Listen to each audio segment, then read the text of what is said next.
It all began with a simple enough idea to write a D&D inspired story where all the action takes place within a fantasy style tavern. My second idea was to use a bunch of different indie artists to work on the project, so instead of having a comic anthology with different stories by different artists, I'd have a single story with the interior artwork done by a range of great indie artists. Great idea, right?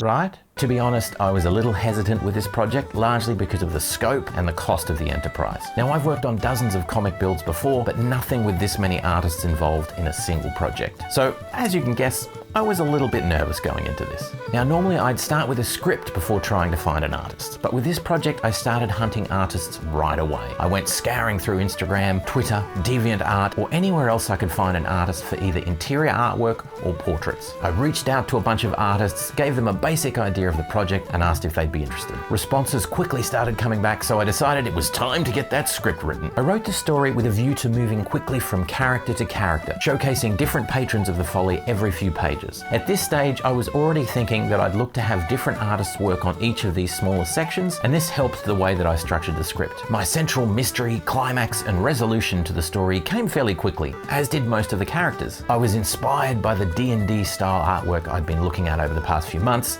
and the characters just sort of popped into my head as the story more or less wrote itself. Next came divvying up the different sections of the story with different artists. It was more or less first come, first serve, but I'd chosen a few artists I'd worked with before for several sections of the book just to be sure there was a certain level of quality being delivered. What followed was several months of going back and forth with artists, sending contracts, payments, and starting to review layouts and sketches as the artwork came through. At a certain point, once I'd worked out the costings, it was time to turn my attention to the crowdfunding campaign. My initial attempt to recoup costs and, with a lot of hard work and some luck, maybe even go beyond breaking even.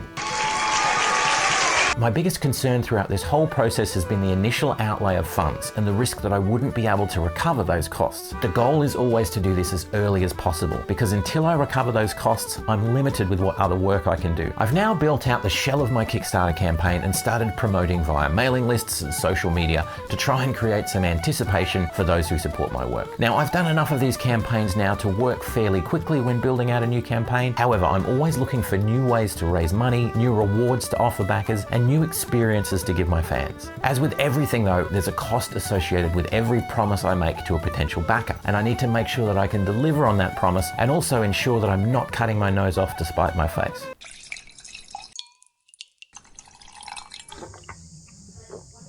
It's a weird idiom, cutting off your nose to spite your face.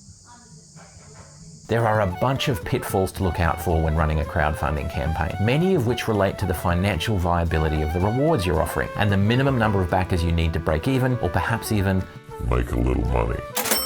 Now, I'll deal with some of those in a different video, but for now I want to just reiterate that for every project I run, I'm constantly looking for new ways to surprise backers and new ways to make money and reduce costs. So, the crowdfunding campaign is prepped, the majority of the artwork is done, and I'm ramping up promotion ahead of the launch date. What follows will be an interesting exercise both for me and for you. For the first time, I'll be bringing you along for the journey, taking you behind the scenes and showing you what it takes to be an indie creator that produces and hopefully funds their own comic book. Fingers crossed this doesn't become Quaid's Folly. More to come, but for now, keep it real, keep it safe.